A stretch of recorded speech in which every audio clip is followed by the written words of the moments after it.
Uncle, Yes, Tree. ndikuona ngati tikunja kukukuda bwanji mupange zobwerera aku akaunti kuno akachoka chonchija kakakumana ndi adini ku ofesi kwawo amachedwa ndi muyenda ndi mdima ndisizabwino kuti muyende ndi mdima bwanji muzibwerera kuphalombe kuja ndikutali Uncle. Paja ndabwera pa galimoto. Mwayenda pa galimoto yanu koma nzimene ndinenazo kuti mwina bwanji musayende ndi mdima sizabwino zoyenda ndi mdima. Usadandaula atipeza tu ku akauntiyo.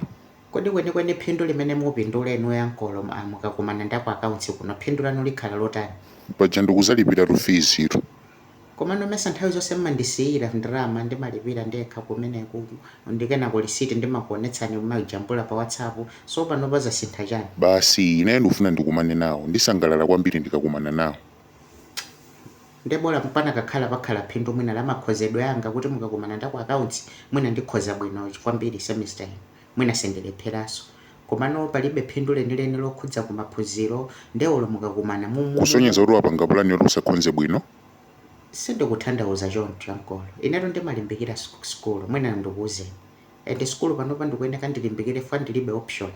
Mukazichita cheki kumbuyo kwanu kwa mutuko mene dzina lake timati kunkhongo ati mwina fa mwina mira simaonetsa kunkhongo koma mwayamba zimvi kwambiri timizi mukukula ndekuti simuliso active ngati kalekale mukuyeneka ifeyo ndilimbikire school ndizakulandireni ma responsibilities chifukwa Uncle ana anu ndizasamala kwambiri ana anu ma school fees ndizapititsa ma school abwino chifukwa inuyo mukugonja mukugonja ndeno atathokoza kuti muzasamala ana anga koma ndidikirabe aku akauntiwo ndikumane nawo. Uncle musapange makani ine Uncle ndimakudalirani mmandilipirira fees ndikangati ndikuvala ndinuyo ngati ndikudya ndinuyo ndemuyende usiku anthu akupangeni chipongwe nditsala ndi ndani. Sindipangidwa chipongwe ambuye anditeteza ndikafika.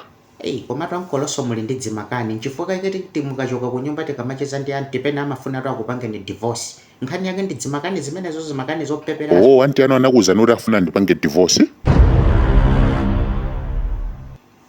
Uncle mundikhululukire I think ndi chikondi mmene ndikuopera kuti mukayenda usiku chitha kuchitikira ndi china chake ndi chikondi chimene chinandipangisa kuti ndiluze ma break ndafunsa kuti anti ano amakuwuzani kuti afuna ndipange divorce. Ndikuti Uncle mundikhululukire ndangozindikira nditayankhula. Ayitu iwetu kuyeneka ubwere ku nyumba weekend yamawa tizakambe nkhani imeneyo ndikupemphera exit ubwere ku nyumba tizakambe nkhani imeneyo. Uncle mundikhululukire ndangoyankhula. Ndikuti ukuyeneka ubwere ku nyumba tizakambe nkhani imeneyo. Pepani tundachedwako. Usadandaula madamu bola inuyo mwabwera munomo. Ndathokoza pondimvetsetsa ndepaja mamonera patsana kale nde nthawiso yatha pamwena mundipatse ndalamayo ndiziyika mu system. Makamaka mumamonera patsana kale ndalama ndi imeneyi. Zikoma kwambiri. Ndalama yetu yachuluka kapena mukuperekeratu fees ya masemester awiri. Kodi pali ndalama zingati? Pali 500,000 rap. Ndeno pa semester ndalama zingati?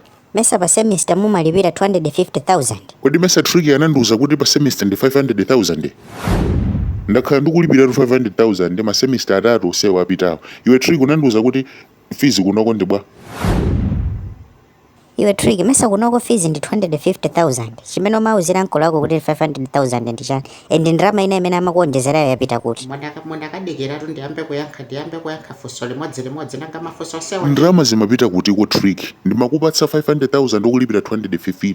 Vuto lake tonkuyo zokudyana zimapota ako. Nkhani siya zining'azo pano ingonena nuli ndalama inayo mmapititsa kuti. Ndingati wapanga za chisokonezo ndalama isida kuti skulu lomwe aliphera pamene.